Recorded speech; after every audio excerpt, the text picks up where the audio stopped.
welcome back to my channel this week. Thank you so much for joining me again on my new upload schedule, which is every Friday, and you'd know that if you are subscribed to me, so you should do that right now if you're here on a recurring basis.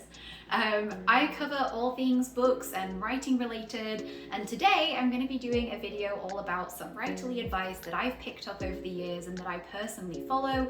It's not anything like, you have to do this, otherwise you won't be able to write anything. This is just stuff that I really think would be useful for people, whether they're getting started or they might be stuck somewhere in one of their projects, and I just really wanted to go over that. And I've been thinking about doing some continuous videos because I've thought of a few things here that I wanted to go over as part of my writerly advice that I'd like to do, but I'm sure I will remember more over the coming weeks.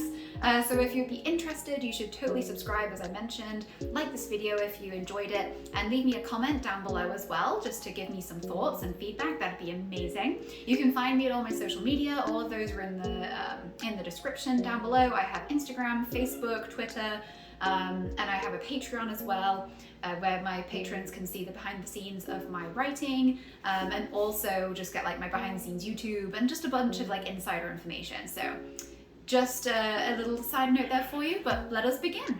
And so I'm sure all of you out there, if you're a writer, you've been told various pieces of writing advice over the years. All of us have. There's always a writer, or there's always the readers that you kind of show your work to, that give you advice and give you kind of constructive criticism, or sometimes just kind of mean, or sometimes just nothing of substance. They read it, they say, oh, it's so good, and you try and get some information, and they can't really provide that. It's a very difficult thing to do. It's very personal, which I'm sure all of you know. But these kind of tips are things that I've kind of cultivated over the years, and that some of my tutors when I was doing my creative writing master's degree gave me over the years, that I think are super helpful. And it kind of ranges from really basic things like kind of just looking after yourself, because goodness knows it can be very difficult when you're in that writing groove just to focus on that and nothing else. But it goes all the way to how to get feedback on your stuff, and like what I kind of recommend as a good focus for you to go once you've finished a piece. So I've just got a few things here that I'll go over, and as I said, I might be doing some more on this when I rack my brain and think of some more things, but let's jump right in. So my first piece of writing advice, this is going to be somewhat self-explanatory, but I'll go over it anyway. Always have others read your work and give you feedback, like honest feedback. This is the one that sucks the most, really. If I was to kind of rank them, I guess, this one is the one that's the most difficult. If you're like me, then you really enjoy having like your friends and family read your work. It's like nerve-wracking, but also nice at the same time. But the thing is with that is oftentimes people that are close to you aren't going to be the most critical, even if it needs to be critical. They'll give really good feedback and comments, but often skirt around the issues and things that are with your work that could be fixed because they like you. They don't want to make you upset or anything like that, and so they have the best will in the world. But sometimes you do need someone with a bit of a harsher eye for criticism. So this can be someone you know. I have friends and my husband actually who are very good at kind of finding things in pieces, and like they're good at seeing what needs to be improved, and they're not necessarily shy about saying what those are. So I would definitely recommend getting a couple of people. You just need to be loads, but a couple of people that will give you brutally honest feedback. And it will sting and it will hurt, especially if you are obviously involved, if it's a novel and you've spent, months, years slaving over it, making sure it's absolutely perfect, and have someone kind of almost tear it apart. It sucks. But that kind of stuff is really necessary. Not only does it tell you what could use improvement in your work, even if you ultimately decide to not take the feedback all the way, or whatever it is you want to do, it's your work first and foremost, that's perfectly fine. It also kind of will prepare you for the people out there in the world that are not very nice about your work. So that's like my biggest thing. Kind of try testing the waters with some of your friends that are a bit harsher. Maybe try kind of like reaching out to some people in the reading and writing community through Instagram or Twitter to see who could give you some more honest feedback that would not hold back if it came to criticism, and then that'll help you temper yourself as you get ready for hopefully publishing something. Having your stuff out there in the world is kind of scary, so this will help hugely. My other tip, I suppose, is be very purposeful in your writing time. So if you've been around before and you've checked out my other writing related videos, which I'll leave in my links and cards around the screen, you'll know that I always talk about like making a set schedule. as best you can. Life can be hectic and that's perfectly fine. But if you're more purposeful in saying, every Saturday I'm going to write for an hour, it doesn't even need to be like a word count that you aim for. Just as long as you give yourself some actual set aside writing time, that's going to be huge in keeping it as an actual habit. I was really good for a while. I've since kind of fallen off the wagon a little bit. My family came to visit for 2 weeks, so that was kind of a bit derailing in the best way because I love them dearly. But I would definitely recommend taking a bit of time every week or every day if you're able to. I personally can't, but if you can, that's amazing. And be really kind of firm with yourself about it. Unless there's something crazy that kind of keeps you from it, it will help you get more written, and it will get like a schedule in your head. But in the same turn of thought, give yourself a break sometimes. So you want to be hard on yourself a little bit so you actually get the stuff written down, but you don't want to burn yourself out.